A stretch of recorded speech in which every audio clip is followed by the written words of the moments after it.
disabled, computers are improving health, extending life, even filling in for nature itself, replacing functions the body is denied.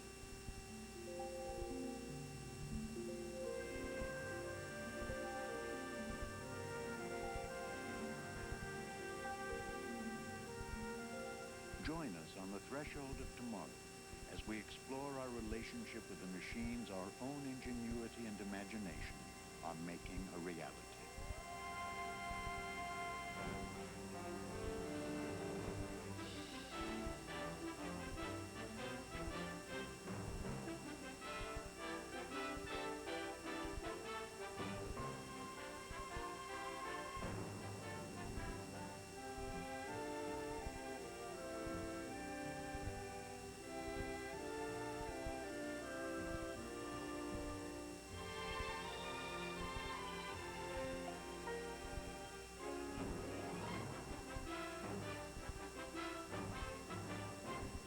Die Taufe des mächtigsten Schlachters. Das Schlachtschiff Bismarck wurde seinen Elementen von der Enkelin des eisernen Kanzlers übergeben. On February 14th, 1939, the massive hull of an unfinished German warship slid into the water at Hamburg. Mit jedem Feinde aufnehmen kann.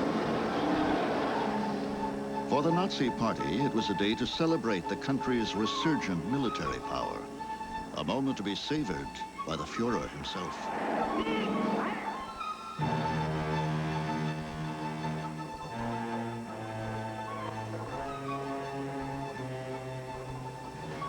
Two years later, the ship was finally ready for action.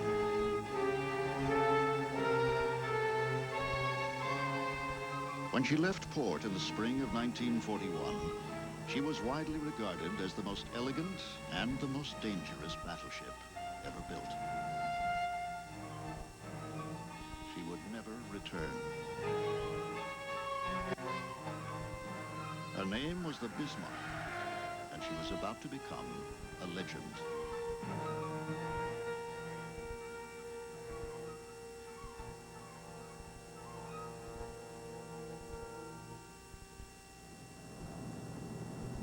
Summer 1988. A converted trawler named Starella leaves Spain, bound for the North Atlantic, where the Bismarck sank nearly half a century ago. The story of what happened to the battleship during her brief moment on the world stage has captured the imagination of almost everyone who's heard it, including Bob Ballard, the man who found the Titanic. Now he's looking for the Bismarck. Come around to 153. 153. Ready, man? I knew the story of the Bismarck as a child. It was an elegant ship, a warship. It was very much like the Titanic in the sense it was on a maiden voyage. It had such a short life and a very exciting and violent life. I mean, it was alive for less than 2 weeks at sea. It's an exciting story. To find it gives you the opportunity to retell it to a new generation of people. Even before the search begins, Ballard is feeling the pressure. Well, if I don't find it, I'll be disappointed, obviously. So will a lot of other people. But it was sort of interesting on this one. When I did the Titanic, no one believed I would find it. Now no one believes I won't find the Bismarck, and I don't think I preferred when they didn't think I would find it. If the Bismarck is as elusive today as she was half a century ago, Ballard has his work cut out for him. 1941, Monday, May 19th. The Bismarck leaves German waters on her first mission. What her commanders hope will be a 3-month reign of terror on British shipping in the North Atlantic.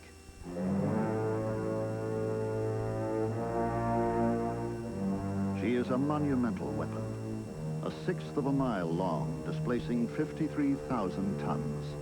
Her 15-inch guns are aimed with the help of stereoscopic rangefinders and can hurl a 1-ton shell 20 miles with ease. Her crew of over 2,000 men has been hand-picked for duty on a ship rumored to be unsinkable. Many are 18 or 19 years old, about to see combat for the first time. The Bismarck is like a huge cat waiting to pounce on unsuspecting prey. But first, she must prowl into enemy territory without being seen.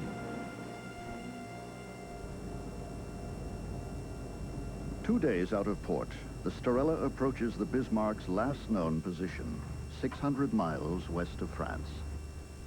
Because no one knows exactly where she sank, the search could cover nearly 100 square miles. As far as the location of where the Bismarck was lost, we have 4 separate positions.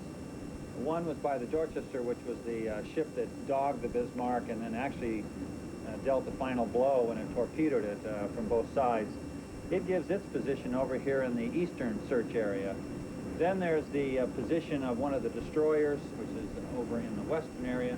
A published report also puts it in the same area, and then we have a secret document that puts it even yet a 4th area. Ballard is a pioneer in the use of sophisticated technology to explore the deep sea. All van, this is bridge, that's 340 now. All right, let's put it in, take over the control. Okay, bridge, 1853. These transponders will sink to the seabed and begin to emit powerful acoustic signals, allowing Ballard to pinpoint his position on the surface.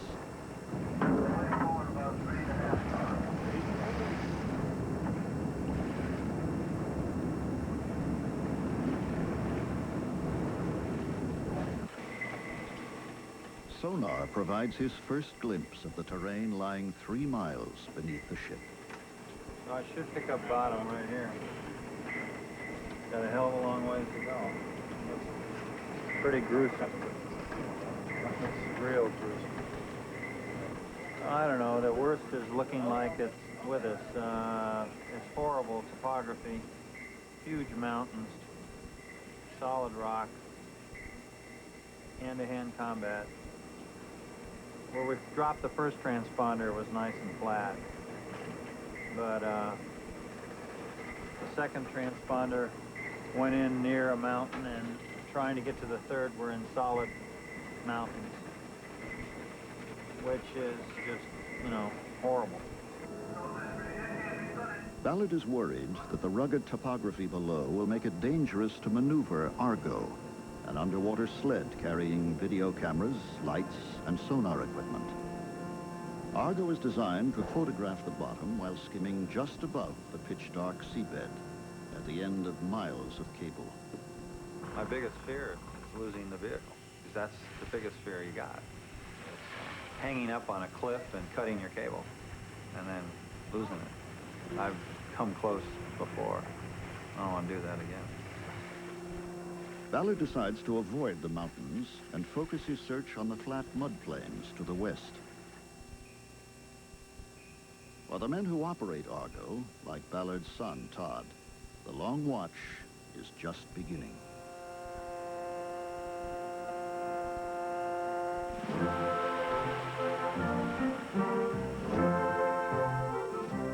(1941), Tuesday, May 20th.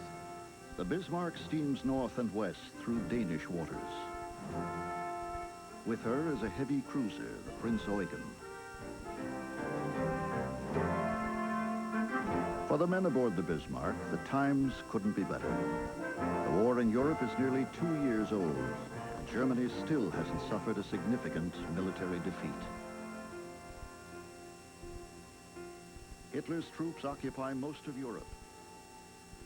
The German Luftwaffe is carrying out bombing raids against Britain, which stands alone against the Nazi advance. Only England and her legendary sea power stands between Germany and victory. But even the Royal Navy has never done battle with a ship quite like the Bismarck. And the idea was that the Bismarck would break out into the Atlantic with the cruiser Prince Eugen, and she would spend a 3-month cruise going up and down the Atlantic, sinking all the ships, bringing from America the food, the petrol, the ammunition that was keeping us going and keeping the war going.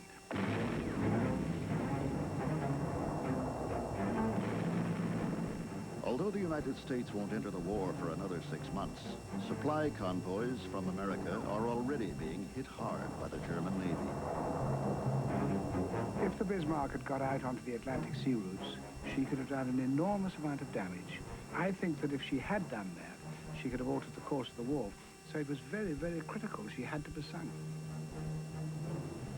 But first, she has to be found. As far as British intelligence knows, the Bismarck is still safely in German waters, finishing her sea trials. In fact, she is already making her escape from the confined waters of the Baltic. The German plan is simple, bold, and risky. First, they hope to slip through the narrow waters off Sweden and Norway and break through to the North Sea. If the Bismarck hasn't been detected, it should be no problem to sail into the Atlantic, perhaps through the Denmark Strait. But the Bismarck is detected. On a sunny Wednesday afternoon, a British Spitfire snaps this photograph, showing the Bismarck nestled in a Norwegian fjord. The report that Bismarck is trying to break out is confirmed. Now, all the Royal Navy has to do is catch her.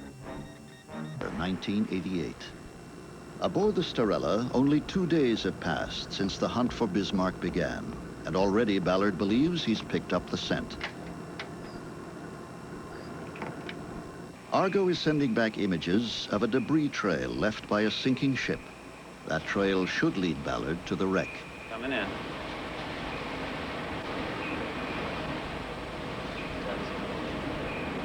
Come up, Todd, to 20 meters. 20 meters.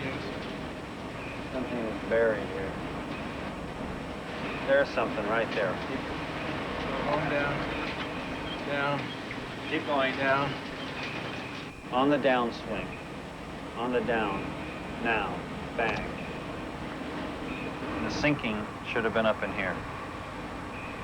I mean, that's the best guess. And that's where we're headed. So we're going to head up there, but stay visual. And try to stay in debris, but it'll smell our way up. For the next 3 days, Ballard follows the meandering trail of wood and metal. On the 4th day, Argo finds something larger. Got a good object coming. Look at that brightness of that sucker. Wow, that's awesome. Whatever it is, it's a big thing. Hold on this altitude. Should be coming right Well, up what's to the this? target. Look at this. This is what we've come for. Look at that strike. There's some hull section right here. All right, down to about 7 meters.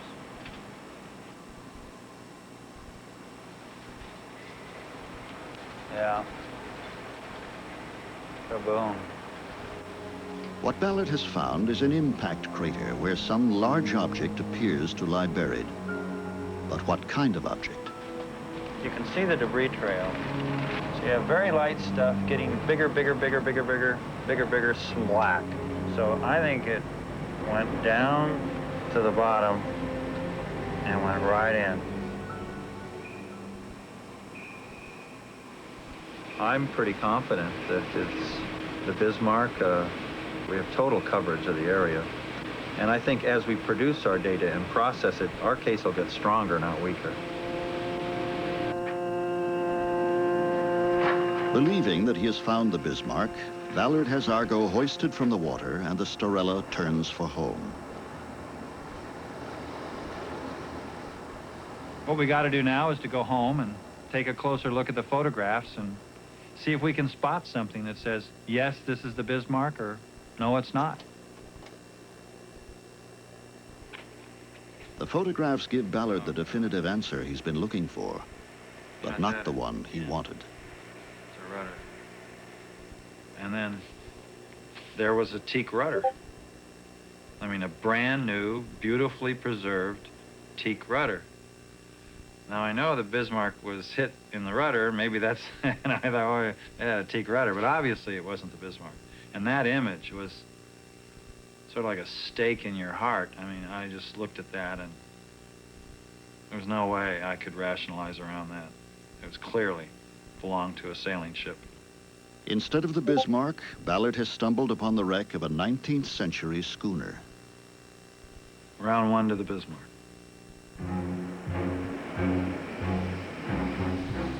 "50 years ago, the Bismarck was proving to be just as elusive to the Royal Navy. On Friday, May 23rd, the battleship is spotted by a patrolling British cruiser as she prepares to pass through the narrow strait between Greenland and Iceland. 250 miles away, the British warships Prince of Wales and Hood are alerted. They begin steering a course to intercept Bismarck before she reaches open water. Leading the attack will be the largest ship in the British fleet. Now, the Hood was the epitome of everything that was marvelous about the Royal Navy before the war. She was a wonderful ship. She was built during the First World War, and unfortunately, she had very poor armor, very lightly covered armor on her decks. And she shouldn't have been there, unarmored as she was. Ich sag Ihnen jetzt vorweg etwas. Now, the Hood was a name all of us knew and hated. Our commanders tried to scare us with the name when we were on maneuvers. In every exercise, they'd say, "Our ship is in a battle with the battleship Hood." Im Gefecht mit Schlachtkreuzer Hood.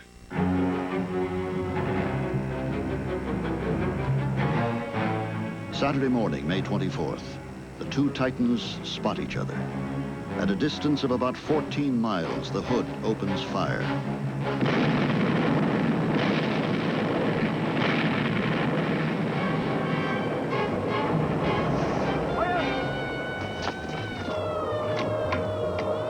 Bismarck responds with a series of salvos.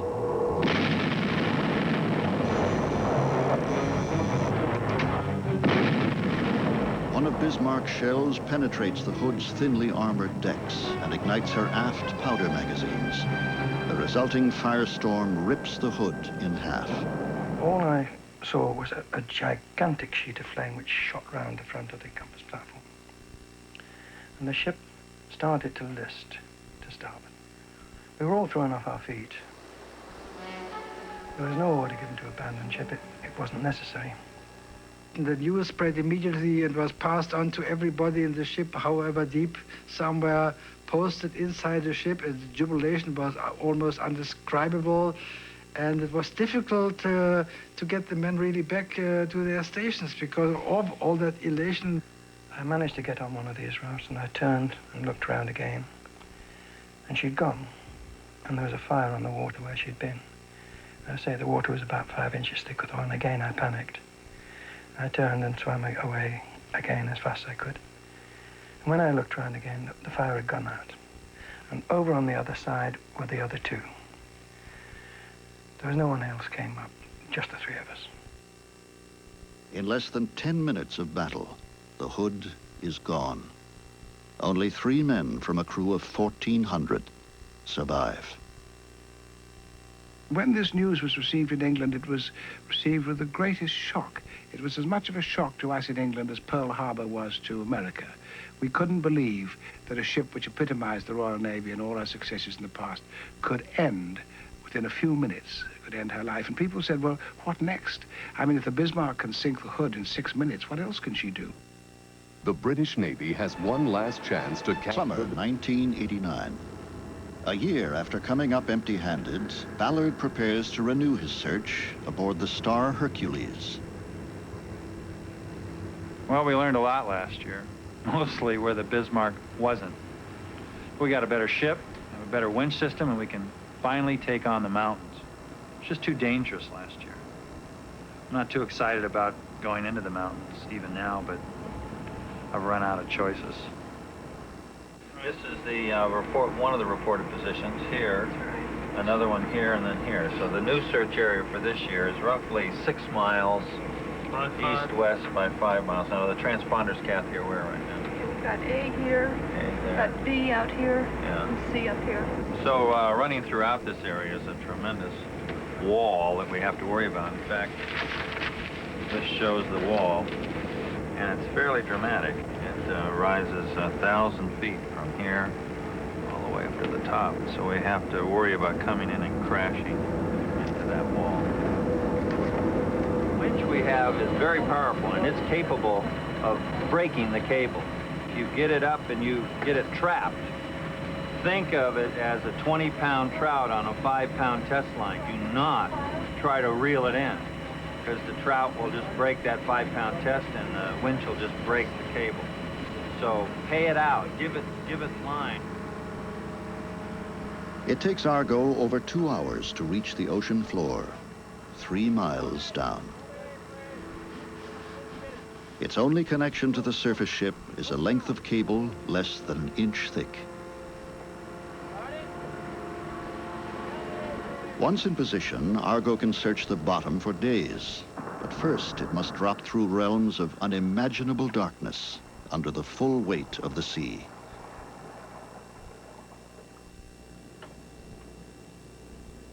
Although the sled performs flawlessly, the first week ends without Ballard finding any trace of the Bismarck.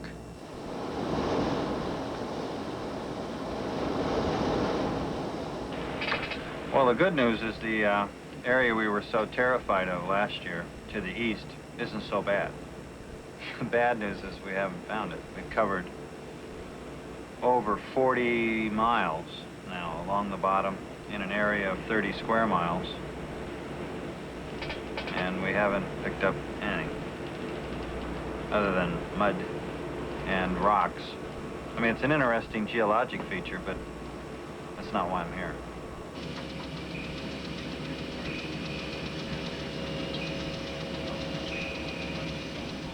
You guys are really milking this one, huh? Why don't you guys find this thing? Nothing yet. Todd, see anything? Nothing out of the door. You almost want to throw trash over just to have something to look at.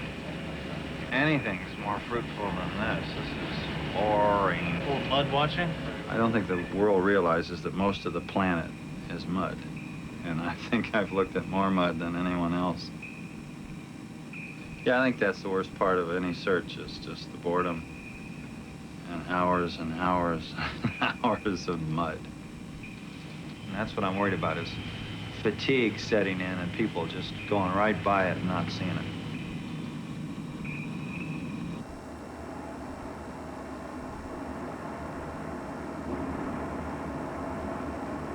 The watch is maintained day and night by shifts that change every 4 hours.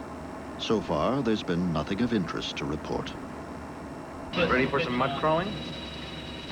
Good, well, we saw nothing. Right. You want to be 200 meters south. South of that position. Okay. Which is going to be... Relieve you. And I'm relieved. Thank you. Have fun.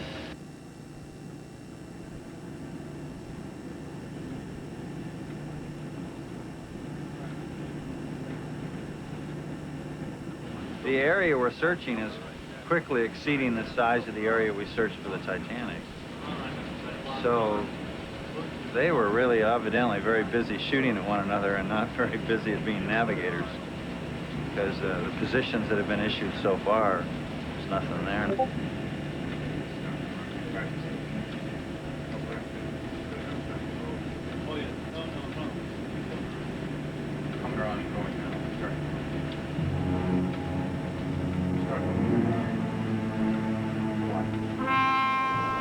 Saturday, May 24th, 1941. 1 hour after sinking the Hood, the Bismarck's commanders decide to return the ship to occupied France to repair damage suffered in the battle.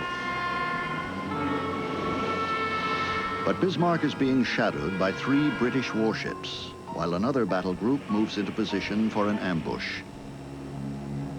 Aboard the Bismarck, the officers decide the time is ripe to lose their pursuers.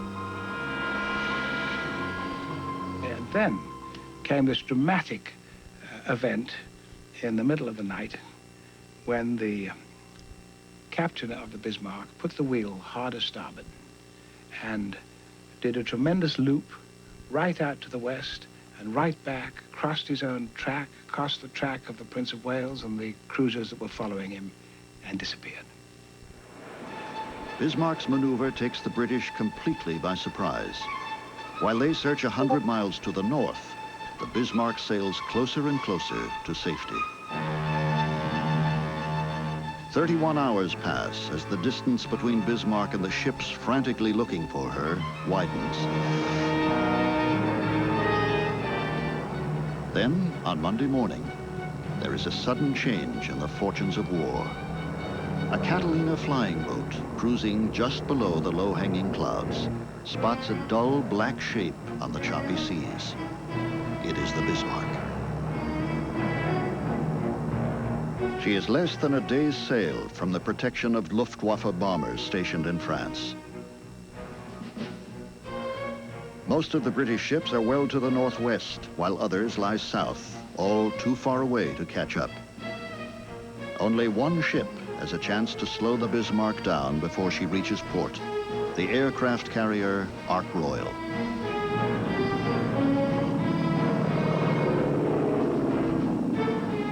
But the Ark Royal is less than an ideal weapon to pit against the Bismarck.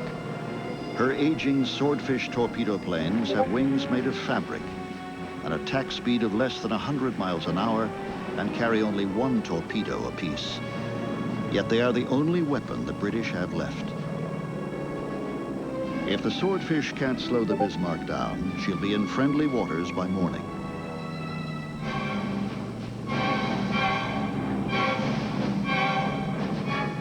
With night closing in, the tiny swordfish race across the darkening skies. At 8:53 p.m., they spot the Bismarck and attack. Da kamen sie gegen Abend. They came in the evening, in the twilight. Sind sie angekommen.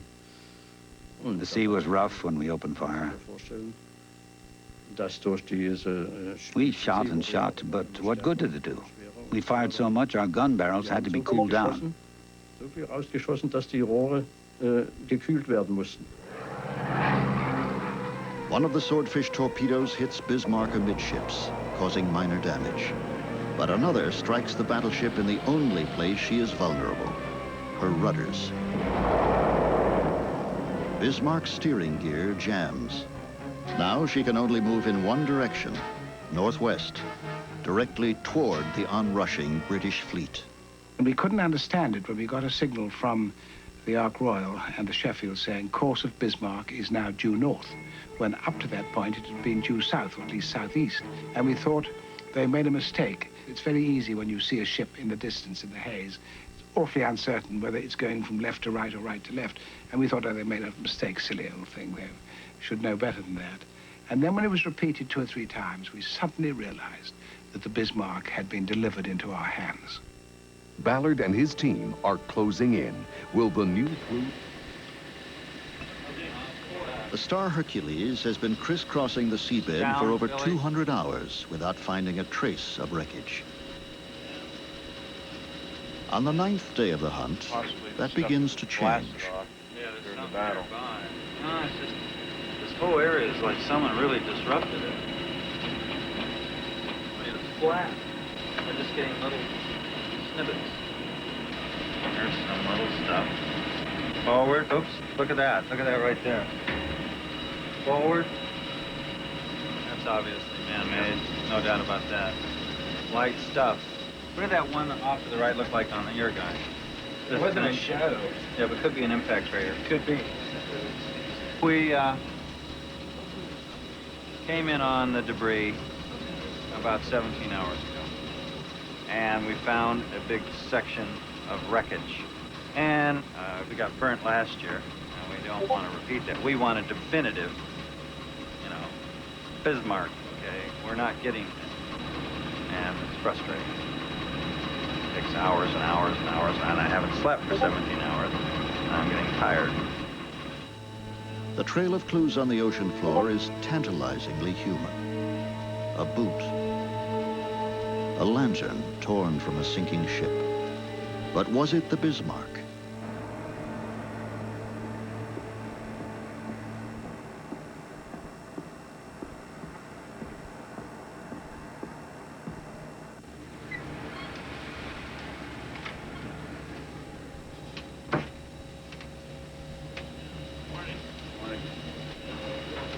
Just junk. Oh, it's a nice piece of junk. You ready? Fire. Each hour brings new discoveries and a renewed sense that they're closing in on the quarry. There's circles. Go down, Kurt.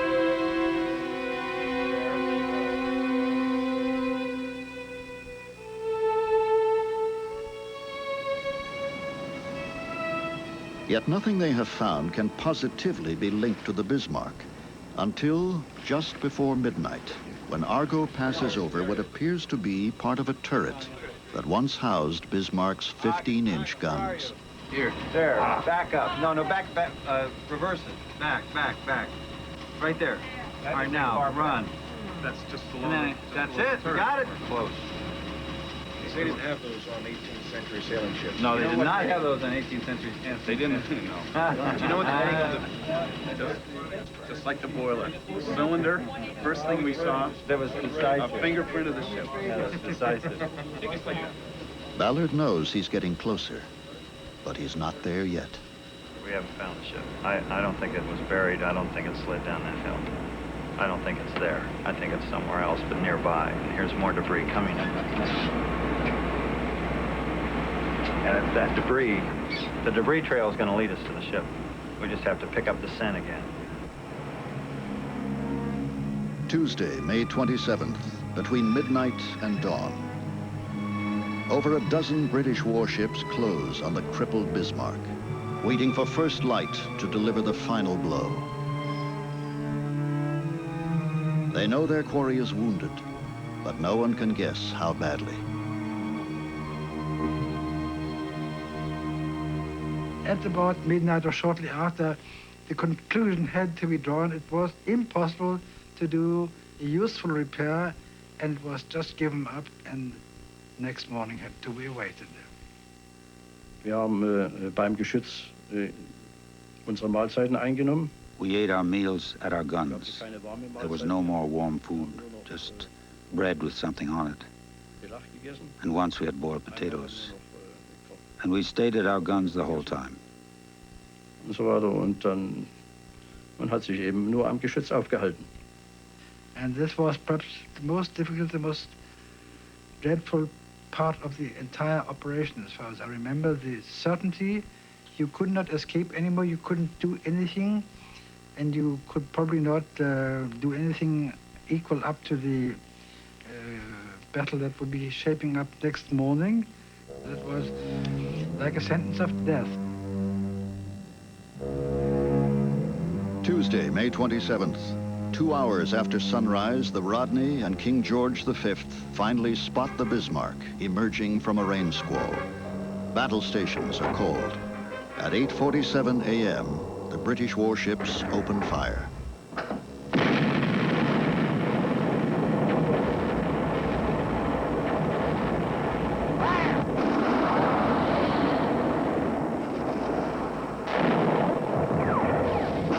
The thing that struck me when the battle started was all the color contrasts. The Bismarck was black, the British ships were gray, the seas were green with the wind creaming the tops, creamy tops. There was the brown of the cordite.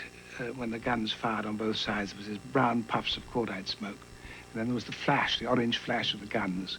And then these enormous shell splashes, high as houses, white as shrouds. And it was majestic. It was a majestic scene. It was an awesome scene. And I can see it today as clearly as I saw it then. For 1 full hour, the relentless British salvos continue. She'd had a lot of damage on the forecastle forward of A-turret. And every time she plunged in the sea, the plates on her port bow, extending over a large area, were red hot as she came out. And then when she went into the sea, it was a cloud of steam. Und wie das da aussah, mir ist beinahe schlecht geworden, als ich das gesehen habe hier. Berge von Toten. What I saw made me sick. There were mountains of dead people, in pieces. There was one crazy man still at his gun, still firing. An einer Flakkanone, da schoss noch einer. Jetzt das ganze Ammunition was exploding. The entire upper deck was on fire. It looked like a heap of rubble. The beauty of the ship was gone. Von der Schönheit des Schiffes war nichts mehr, ja? Then eventually we saw men trickling down, running down the quarterdeck, and then jumping into the sea because it was all over, it was finished.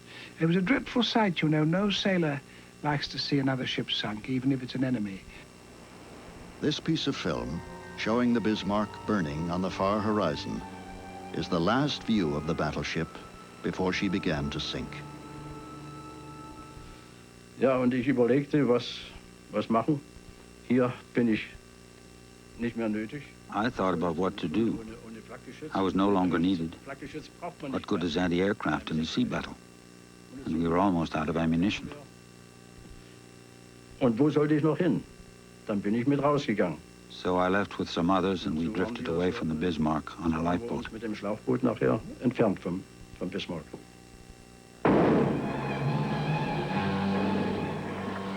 The Admiral decided the only way to sink her was to torpedo her. So we went in close and fired our torpedoes. And then we watched her sink.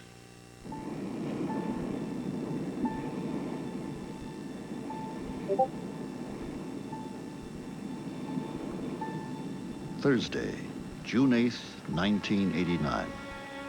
A rainy, overcast morning, very much like Bismarck's last hours at sea. And once we've established that, we're going to turn around, come back west of that line, go again around the top.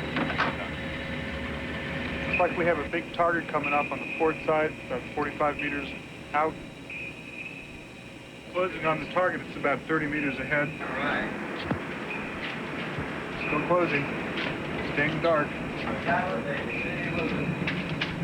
Staying strong. A lot of debris, port starboard.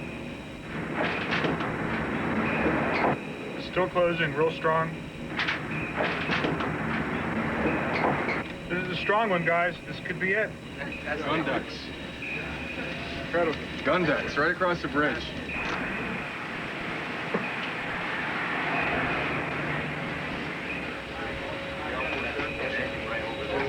Look at that baby. Yeah, the bridge is gone. Again? We got it, huh? It was in that crater. And it just kept boom, boom, right across the middle. You couldn't offer anything better. I tell you, absolutely amazing. So it's 100 meters further than what we were. Well, I guess you want to in the trash.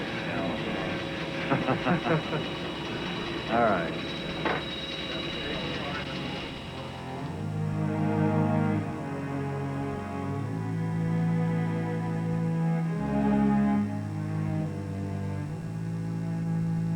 Our ship was at the very spot that the Bismarck must have been, with all the rounds coming, total chaos and confusion, splashes, the impacting rounds, explosions going off, a fire burning, just the tremendous carnage that took place.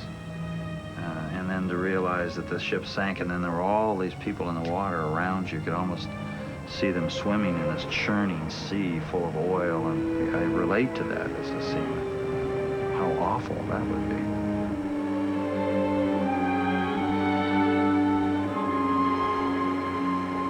Anschließend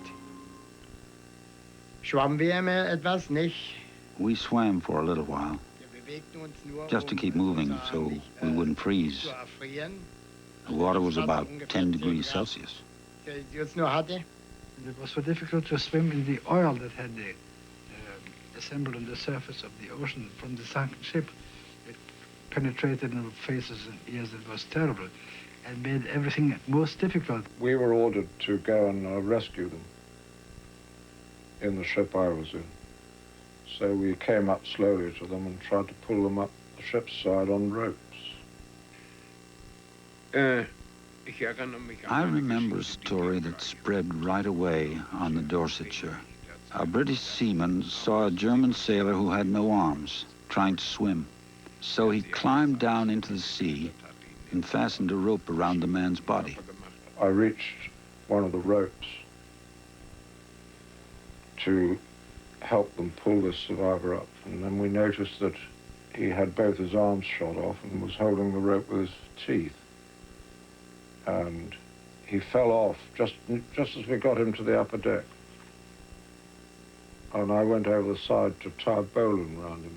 So I did that, then I lost him. For those of us on the Dorsetshire, the name Joe Brooks means something. Our government should give that man a medal for humaneness. Who really sank the Bismarck? The British Navy?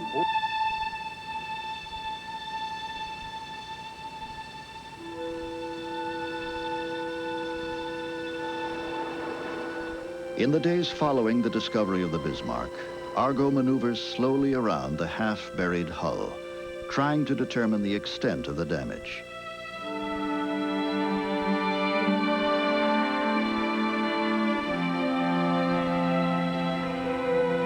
Well, I think any time you retell a story, particularly World War II, people learn from it. I mean, the futileness of it, the stupidity of it, the wastefulness of it.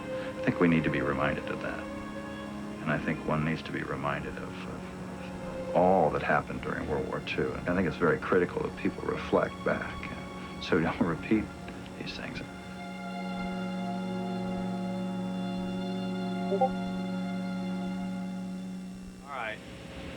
All right, Martin, sequence through.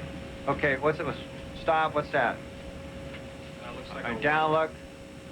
It's like it's a swastika, look at it. Is it a swastika? It's a cross. A cross? No, that's not a cross. Oh, you can see the lower, lower legs. That's a swastika. It's a swastika. It's a swastika, yeah. Part of it's covered up by the sediment, and the other part is chopped off. All right, down look. Möge die begleitende Eidgewandlungen auf den glückhaften Fahrten getrieben. Möge aber, wenn es sehr notwendig sein sollte, ihnen meinen voranleuchten in den Stunden schwerster Pflichterfüllung. Mit diesem heißen Wunsch begrüßt das deutsche Volk den neuen Schlachtschiff Bismarck.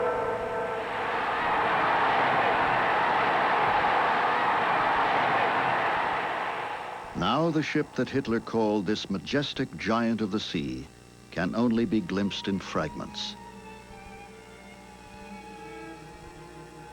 A ghostly section of the bow with decks of polished teak.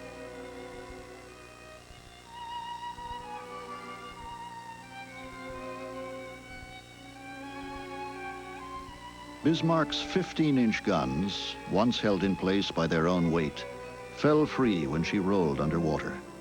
Only empty holes remain. Across one of the 4 turret holes, a crane lies toppled.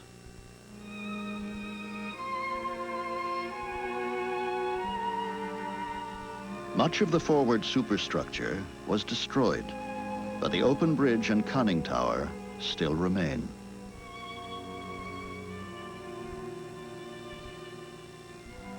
A moment's glory, then 50 years of darkness.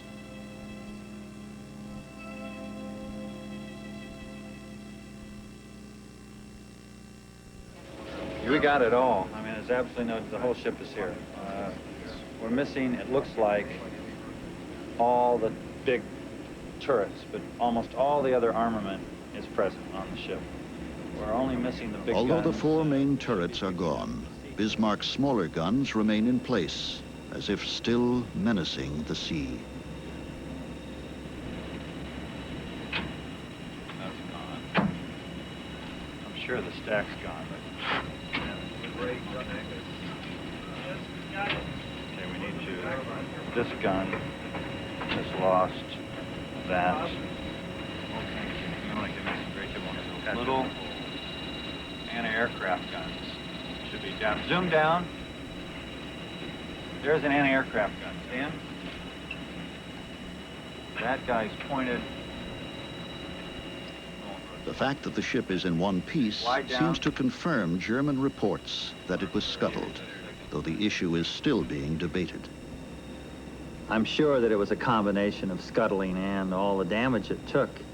And I just find it difficult to understand why they're so concerned about it. And I guess it boils down to pride. Germans wanting to be proud that the British couldn't sink it, and the British wanting to be proud that they could. I'm just shocked that there's hardly that much apparent damage other than the loss of those 4 turrets, the loss of some of the superstructure. I thought it was going to be an awful sight, and it's strangely beautiful. Yes. He's sitting upright, proud.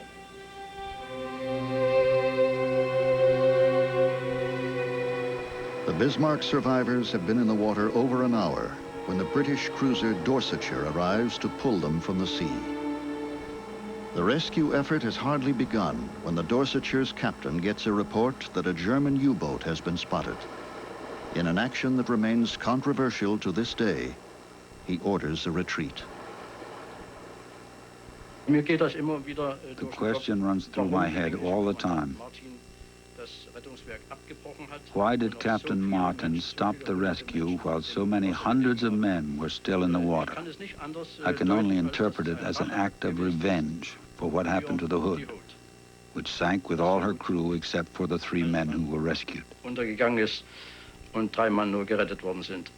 Hardly had I been taken underneath on board the Dorsetshire that I felt by the vibrations of the ship that she had gone with utmost speed, and I had been one of the last to be rescued without ever having a notion of it so far. It was a terrible thing. The water round Dorsetshire's stern foamed and bubbled with the sudden exertion of the screws. Slowly, then faster, the ship moved ahead.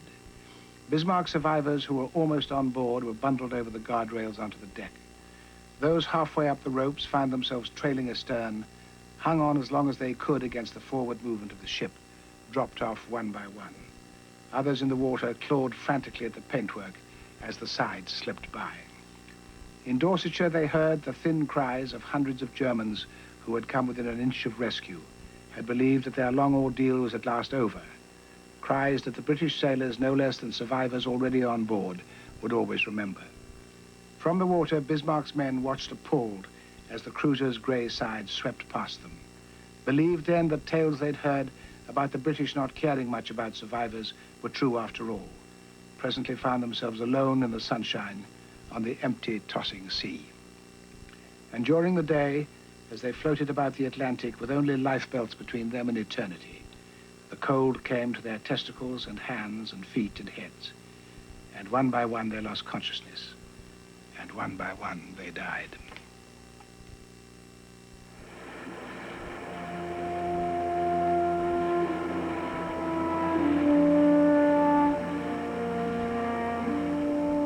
One of the German sailors rescued by the Dorsetshire dies the following day and is buried at sea. The chaplain was there with some British crewmen, and we stood across from them, face to face, just staring at each other, not sure what was happening.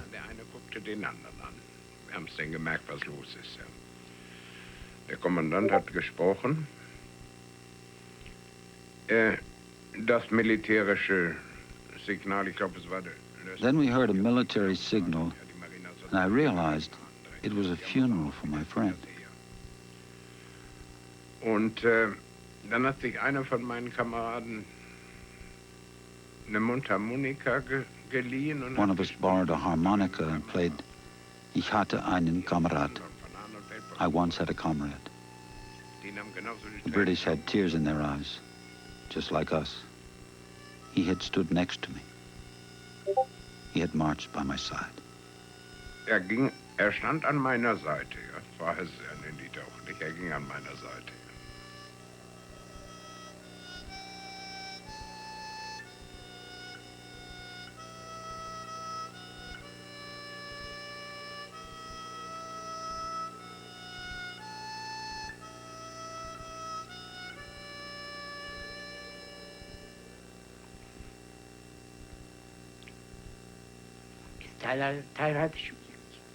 It is sometimes difficult.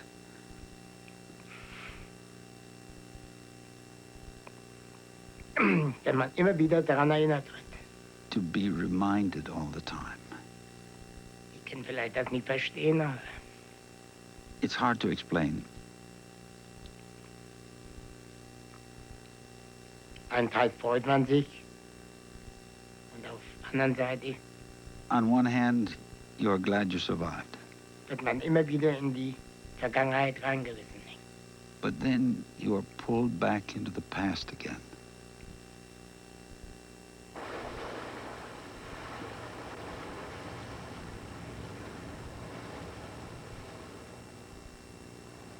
It's inevitable that all great ships in the sea will be found someday. I think the key thing is, how do we treat it? I mean, what's our reaction to it? Do we treat it respectfully? Do we not touch it, not disturb it? Do it with respect? To me, the Bismarck's the war grave.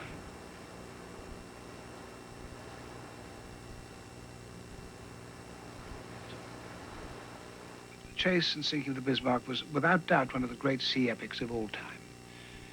And it was because of the changing fortunes of either side. There was this great, vast, huge monster come out of its lair, and then in a flash it sinks the big British monster. Disappears.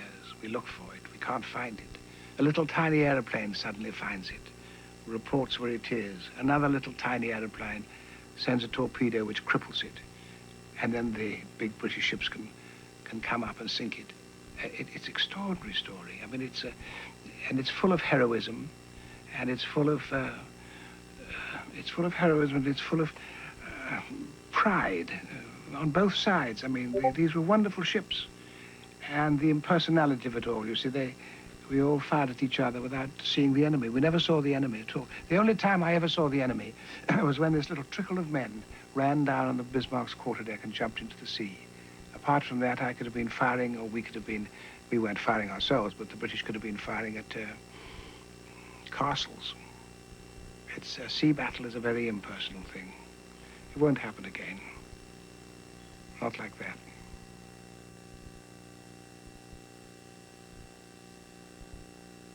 Wonders, its enduring beauty and drama. As in the best of adventures, our journey of discovery ultimately takes us to a deeper understanding of ourselves. Jane Goodall has studied her subject in its natural habitat for a longer period than any scientist has ever spent with any animal in the wild. Her observations have made her legendary. What we've learned from her about wild chimpanzee behavior has filled volumes, and her own writings have firmly established her as the world's foremost authority on the subject. This program is the chronicle of Jane Goodall's pioneering years in Africa, her early frustrations, the first tentative encounters with the shy chimps, her growing insights about their behavior, and ultimately, the wonderfully fulfilling rewards of her research. This is Jane Goodall and the Wild Chimpanzees. In July 1960, Jane Goodall, a 26-year-old English girl, has embarked on a remarkable adventure. At the request of the British anthropologist, Dr. L.S.B. Leakey, she is to observe the daily lives of chimpanzees in East Africa, where she has been one of Dr. Leakey's assistants. From Leakey's headquarters in Nairobi, Kenya, it's a 5 days journey to Tanzania's Gombe Stream Reserve. For a girl who'd hated dolls and collected worms, it's a very special day. When I arrived at the Gombe Stream Reserve, I felt that at long last, my childhood ambition was being realized. Always I had wanted to go out into the field and study animals. On that first day, when I looked at the wild and rugged mountains where the chimpanzees live, I knew that my task was not going to be easy.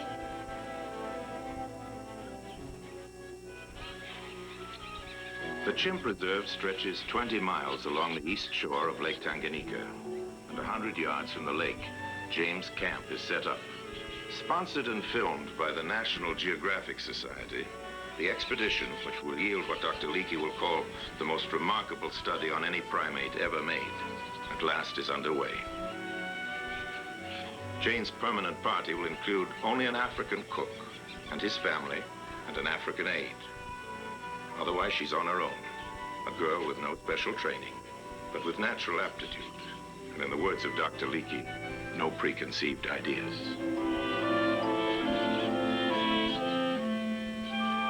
By nightfall, the camp is near completion. Few attempts to study chimps in their natural habitat have been successful.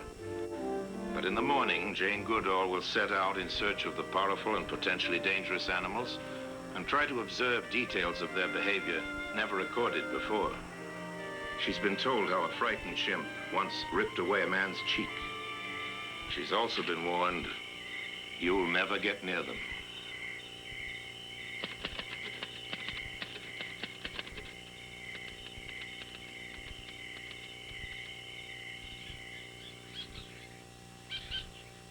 In the morning, Jane Goodall, armed only with binoculars, departs for the first time into the African forest, where earliest known man probably lived more than 1 million years ago.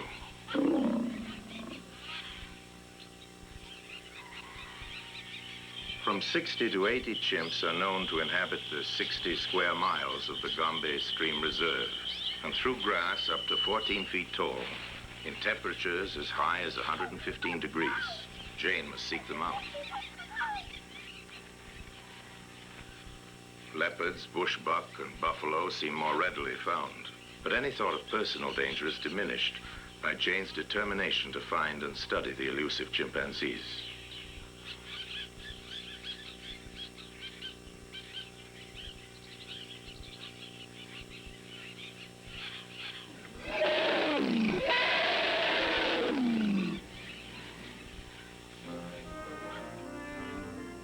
In search of the wild chimpanzee, day after day, for 12 hours a day, Jane explores the valleys of the reserve one by one. But the chimps know she's around, and her efforts are to no avail. I simply wanted to be amongst animals in the wild and to discover as much as possible about the lives of the chimps. Somewhere and somehow, I had to find the shy chimpanzees before I could even start to overcome their fear and be able to observe them. After a 2-month search in vain, Jane receives a small reward. She finds a tuft of hair. This, after 2 long months, is the closest she has come to a chimpanzee.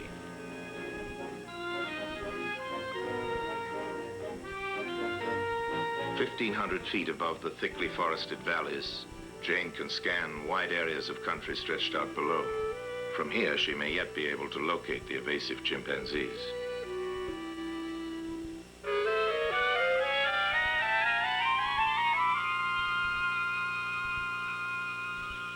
Chimpanzees at last.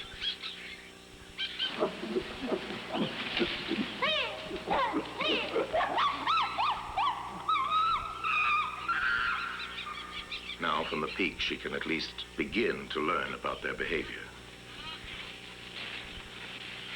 Chimps sometimes make their beds, Jane observes, several hours before dusk. Since they sleep where they happen to be feeding, they must make new nests almost every night. If the trees are well foliaged and the branches strong, in a matter of minutes, when their bed's up to 80 feet high, they'll be ready to rest contented till it's time to sleep.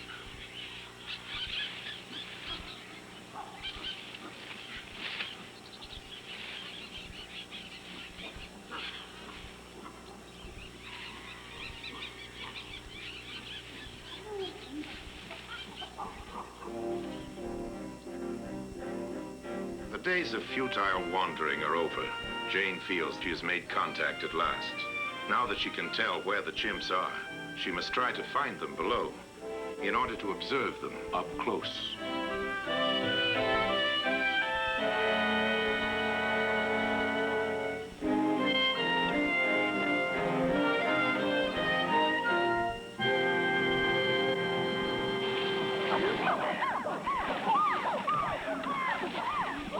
The wild chimps flee the pale-skinned stranger invading their domain.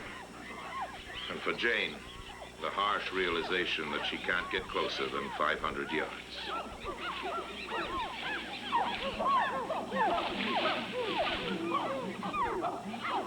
It was a bitter disappointment. On such occasions, I felt frustration, even despair. There were times when I wondered if they would ever permit me to approach them.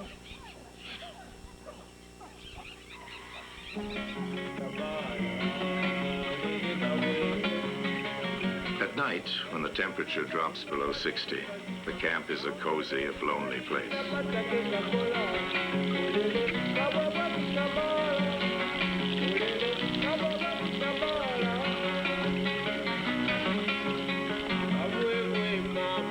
In the cook next tent, Jane's dinner is prepared and brought to her.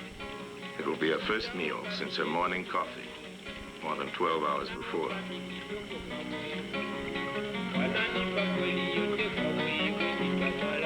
After dinner, it will take her until midnight to enter into her journal the events of another long and difficult, if somewhat promising day. After all this time in the field, she can't help feeling she's made but little progress.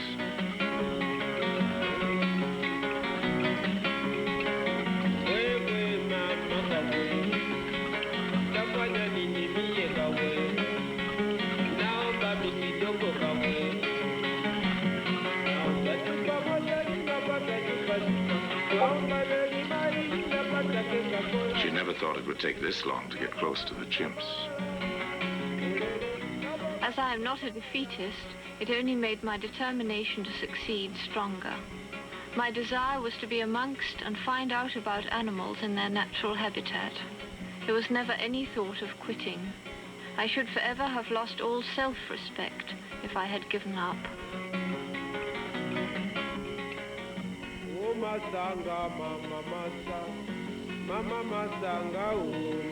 In season, there's fishing off the shore. Small sardine-sized fish called daga are scooped up to be sold by the sack.